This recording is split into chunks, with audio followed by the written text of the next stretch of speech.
Disappointment is a common, ever-existing, thread woven into the tapestry of life. Is a familiar ache, a dull throb in the chest that reminds us of unmet expectations. It stings but usually heals with time. However, when disappointment comes from someone we hold dear, a trusted confidant or a cherished loved one, a trusted friend, or a cherished family member, the wound cuts deeper, leaving behind jagged shards that may never fully mend.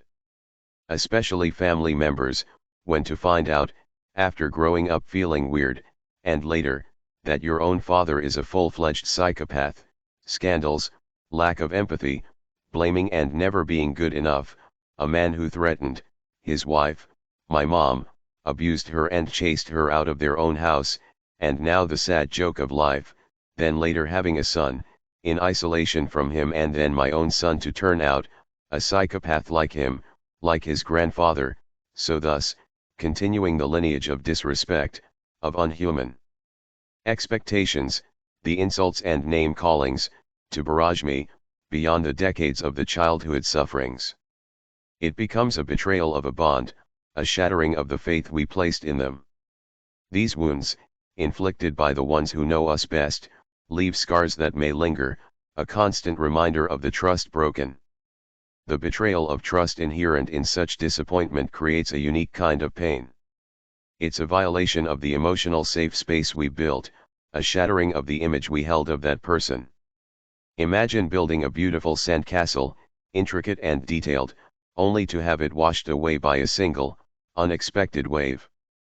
That's the feeling of disappointment from a loved one, a sudden, devastating erosion of something we believed to be solid.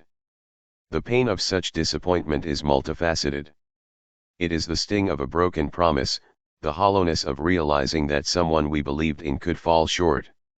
It is the erosion of trust, the foundation on which all close relationships are built. When that foundation crumbles, it leaves us feeling vulnerable and insecure, questioning our own judgment and the very nature of our connection. Trust, once broken, becomes a fractured mirror reflecting a distorted reality.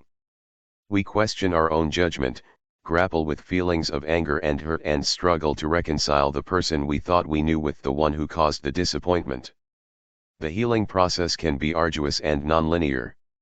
Forgiveness, often touted as the key to moving on, becomes a complex dance.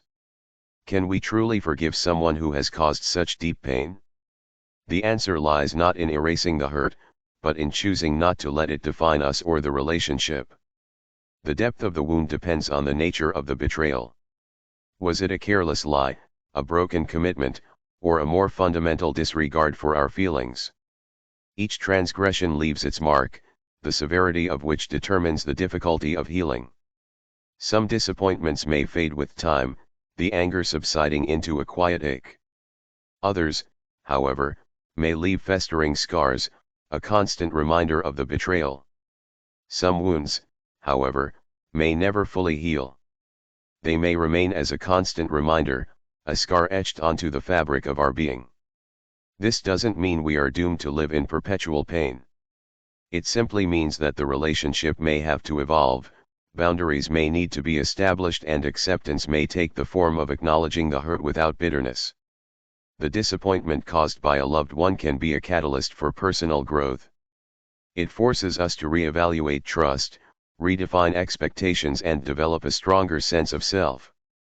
It teaches us the importance of healthy boundaries and the need to nurture relationships that uplift and support us. While the wounds may never fully disappear, we learn to carry them with grace. We understand that disappointment, like all experiences, shapes who we are. It doesn't have to diminish our capacity for love, but rather, can make us more discerning in choosing who holds a place in our inner circle. The calm after such a storm may not bring complete restoration, but it can bring a newfound strength, a resilience forged in the fires of disappointment. And that, in itself, is a kind of healing. Forgiveness, however, is not condoning the action. It's about releasing the burden of anger and resentment and choosing to move forward without being chained to the past. This process requires immense strength and a deep understanding of ourselves and the perpetrator. Even with forgiveness, the relationship may never fully recover. The trust, once shattered, may be rebuilt with fragile pieces, always susceptible to further cracks. We may learn to navigate the changed dynamic, accepting the limitations imposed by the disappointment. Folks, the sad truth is that some wounds may never fully heal. They may remain as a dull ache, a reminder of the pain inflicted. But even these wounds can serve a purpose and a lesson. They can teach us valuable understanding about trust, boundaries, and the importance of self-preservation. They can also make us appreciate the genuine connections in our lives, the ones that withstand the test of disappointment. Ultimately, the power lies in our response. We cannot control the actions of others, but we can choose how we react to their choices. We can choose to learn, to forgive, and most importantly, to move forward, carrying the lessons learned but not burdened by the weight of disappointment.